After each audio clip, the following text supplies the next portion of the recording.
Dear brothers and sisters, taqwa, piety, God consciousness is what is a lived reality on a daily basis, every moment. But taqwa has a season, and that is the season of Ramadan.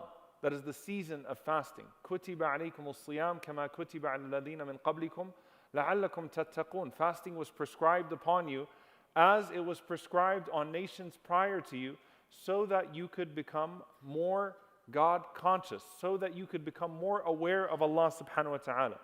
And so taqwa is a daily reality, but it has a season in which it dawns upon us in a very special way, and we hope that it carries us well throughout the rest of the year until we live out the rest of our lives and meet Allah subhanahu wa ta'ala, hopefully as people of taqwa.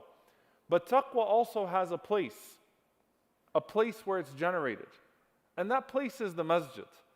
And it's always very interesting to see Salat al-Jumu'ah get more crowded on the Fridays of Ramadan, because Jumu'ah is fard inside of Ramadan and fard outside of Ramadan. And it's interesting to see how full the masajid are for Fajr and Isha, for the different salawat outside of Ramadan, realizing that what Allah subhanahu wa ta'ala has put in the reward of these prayers inside the masjid, outside of Ramadan, is greater than what you would find in a voluntary prayer like Salatul Taraweeh, but still it doesn't translate into that connection.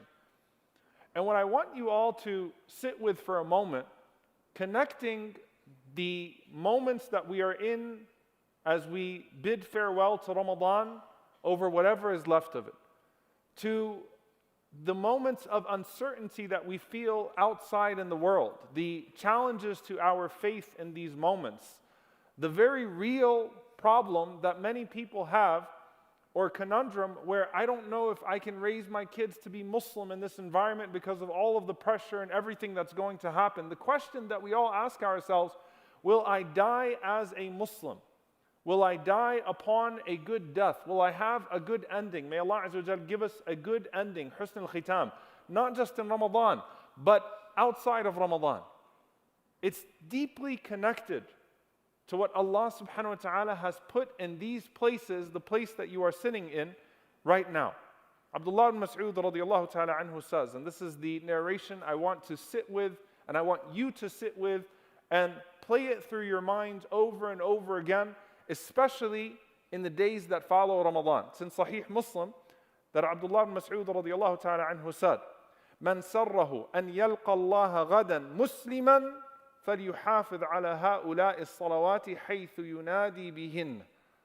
He said, whoever wants to meet Allah tomorrow as a Muslim, it's powerful language.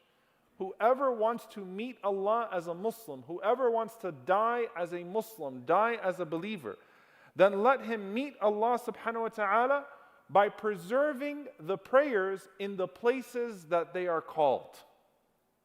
If you want to meet Allah as a Muslim, then keep coming to meet Allah in the masjid, spiritually through your prayer. If you want to die as a Muslim, then live in the masjid, in the figurative sense. Obviously, we work and we go about our days. But there's a direct connection with how your ending will be and how frequent you are in the masjid, how attached you are to the masjid. And he continues, radiyallahu ta'ala anhu, قال من سره أن يلقى الله غدا مسلما فليحافظ على هؤلاء الصلوات حيث ينادي بهن فإن الله شرع لنبيكم صلى الله عليه وسلم سنن الهدى وإنهن من سنن الهدى ولو أنكم صليتم في بيوتكم كما يصلي هذا المتخلف then في بيته لتركتم سنة نبيكم صلى الله عليه وسلم ولو تركتم سنة نبيكم لضللتم. He says that Allah Azza wa Jal has laid down for your Prophet the ways of guidance, the means of guidance, the paths of guidance. And he said, these prayers that you have in these masajid, in these houses of Allah subhanahu wa ta'ala, are from the pathways to guidance, are from the ways that you stay guided.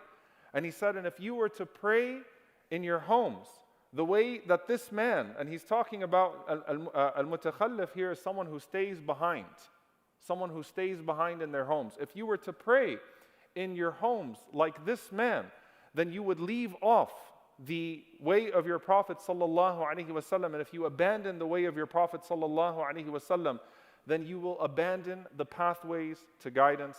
And he goes on to say, وَمَا مِنْ رَجُلٍ يَتَطَهَّرُ فَيُحْسِنُ الطُّهُورِ ثُمَّ يَعْمِدُ إِلَى مَسْجِدٍ مِنْ هَذِهِ الْمَسَاجِدِ إِلَّا كَتَبَ اللَّهُ لَهُ بِكُلِّ خَطْوَةٍ يَخْطُوهَا حَسَنًا.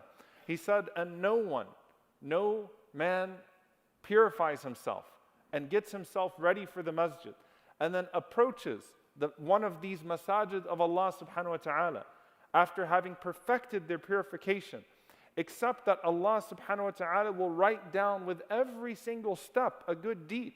وَيَرْفَعُهُ بِهَا دَرَجَةً. And Allah will raise him by a rank as a result of every single step he takes to these masajid. وَيَحُطُّ عَنْهُ بِهَا سَيِّئًا. And Allah Azza wa Jal will remove a sin as a result of every single step that he's taking. Meaning he's saying it's not just the blessing that's found inside the masjid itself. It's the blessing in the entire process.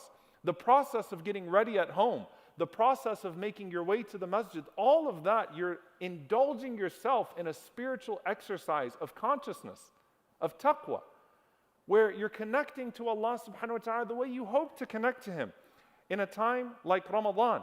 And he said, وَلَقَدْ رَأَيْتُنَا وَمَا يَتَخَلَّفُ عَنْهَا إِلَّا مُنَافِقٌ مَعْلُومٌ النِّفَاقِ. He said, you have seen us, or we have come across a time, I have seen a time, where no one avoided the masjid except for a known hypocrite, a hypocrite known for his hypocrisy. وَلَقَدْ كَانَ الرَّجُلُ يُؤْتَى بِهِ يُهَادَى بَيْنَ الرَّجُلَيْنِ حَتَّى يُقَامَ فِي الصَّفِّ. He said, and I remember a time where a man would be brought, and he was so weak that he'd have to be placed behind two people in the row, but he wouldn't miss his salah in the masjid. He's talking about a time that he witnessed and a time that he sees right now. So he's living in a time where he's saying, you know, the distance from the masajid is becoming obvious. The centrality of the masajid clearly is being de-emphasized in our religion. And I remember in the time of the Prophet ﷺ, where the only person who wouldn't be seen coming to the masjid regularly would be a known munafiq, would be a known hypocrite. And I remember a time when a person would be so haris, would be so diligent and dedicated to these prayers in the masajid, that imagine they'd have to be carried and put between two people, situated between two people in the rows. And you ask yourself, what's your excuse? What is he saying here? Ramadan is a season to indulge taqwa. It's a season to indulge God consciousness. It's where you take that taqwa, you have a practice of taqwa, a practice of thinking about Allah subhanahu wa ta'ala and being conscious of Allah that transcends every space, because you're thinking about everything that you're putting inside of you. You're thinking about your consumption. You're thinking about what you're putting out there. But the place to generate that spirituality, the place to immerse yourself is this masjid. And if you want to die as a Muslim, you need to live in these places by coming here daily, by having an attachment to it regularly, by making sure that you don't leave off the obligatory and that you indulge the gift of an attachment to it outside of the obligatory if you want to stay Muslim, if you want your family to remain upon Islam, if you want the next generation to remain upon Islam. There is nothing that is greater that you could be doing for your kids than bringing them with you to the masjid and exposing them to that reality on a regular basis. I leave you with two narrations because of the time. And I know that, you know, we're fatigued these days because of these last days of Ramadan. SubhanAllah, I was looking at the rasa'il, the letters between Abu Darda radiallahu ta'ala anhu and Salman al-Farisi radiallahu ta'ala anhu. They were brothers. The Prophet ﷺ paired them off. When Salman radiallahu ta'ala anhu came from Persia and went through his deep struggles to convert to Islam, he was put in the home of his brother Abu Darda radiallahu ta'ala anhu, and they became lifelong brothers. And they used to write these letters to each other. Abu Darda radiallahu ta'ala anhu in Palestine, may Allah subhanahu wa ta'ala liberate it. And Salman al-Farisi radiallahu ta'ala anhu, sometime in Iraq, sometime back in Medina. And they write these letters to each other in their old age. And of those messages they send to each other are nasa'ih, are advices. And one of the advices that Salman radiallahu ta'ala anhu wrote to Abi Darda radiallahu ta'ala anhu, and it's an authentic narration. قَالَ يَا أَخِي, O my dear brother, عَلَيْكَ بِالْمَسْجِدِ. Upon you is to stay connected to the masjid. فَالْزَمْهُ. Attach yourself to it. فإني سمعت رسول الله صلى الله عليه وسلم يقول المسجد بيت كل تقي وفي رواية المسجد بيت كل مؤمن. I heard the Prophet صلى الله عليه وسلم say that the masjid is the home of every pious person. And in one narration, the masjid is the home of every believer. It's your home. When you abandon it, you become spiritually homeless. And no, Jum'ah is not enough. It's really not enough to generate that spirituality and to maintain that spirituality. You become spiritually homeless when you abandon it. Every single person has to have this as a place. SubhanAllah, even when the Prophet ﷺ would come back from a safar, when he'd come back from a journey, when he'd come back from travel, before he entered into his actual home, he'd go to the masjid and pray 2 rak'ahs. This is your home.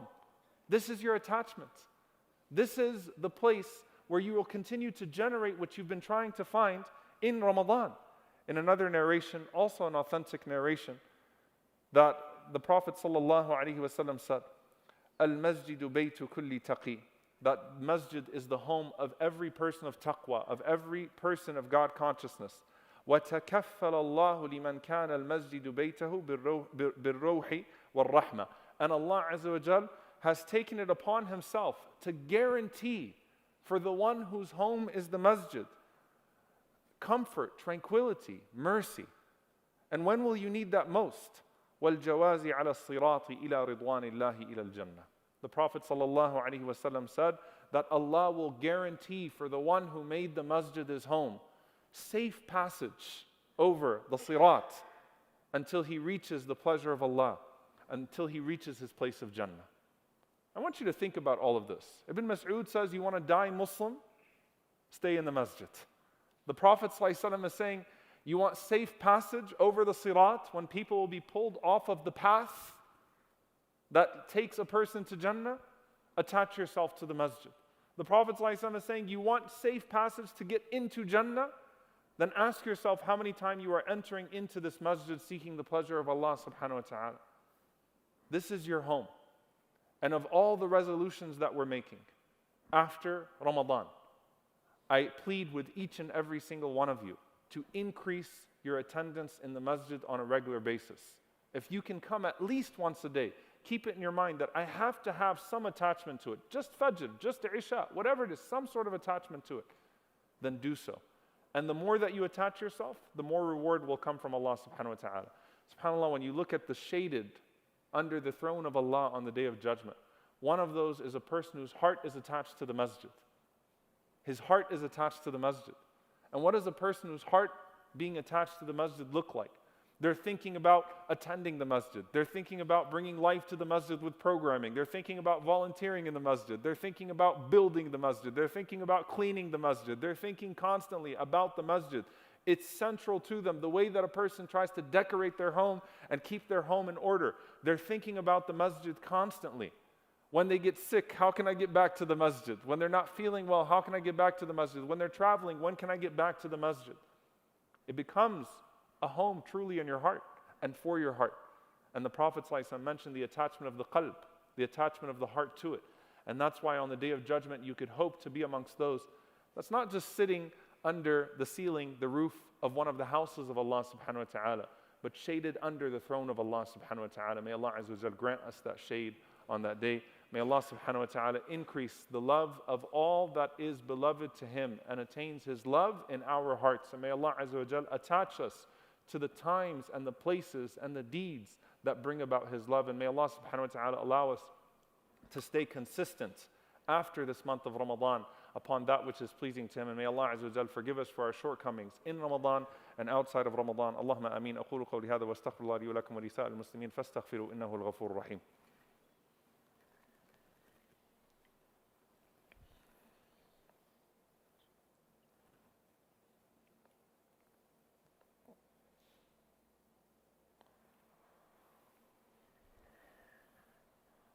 الحمد لله والصلاة والسلام على رسول الله وعلى آله وصحبه ومن والاه.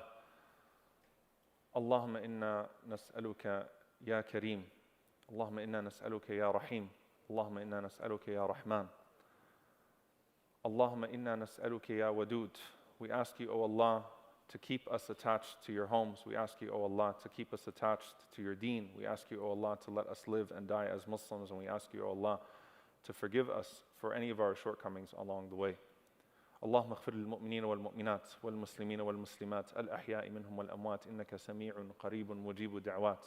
اللهم اغفر لنا وارحمنا واعف عنا ولا تعذبنا. ربنا ظلمنا أنفسنا وإن لم تغفر لنا وترحمنا لنكونن من الخاسرين.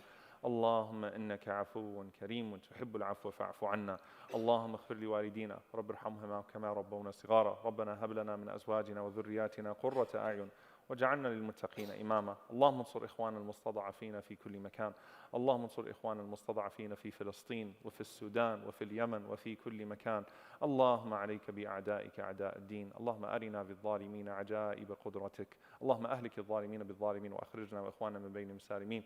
عباد الله، إن الله يأمر بالعدل والإحسان وإيتاء ذي القربى وينهى عن الفحشاء والمنكر والبغي يعظكم لعلكم تذكرون. فاذكروا الله يذكركم واشكروه على النعماء يزد لكم ولذكر الله أكبر والله يعلم ما تصنعون. وأقم الصلاة.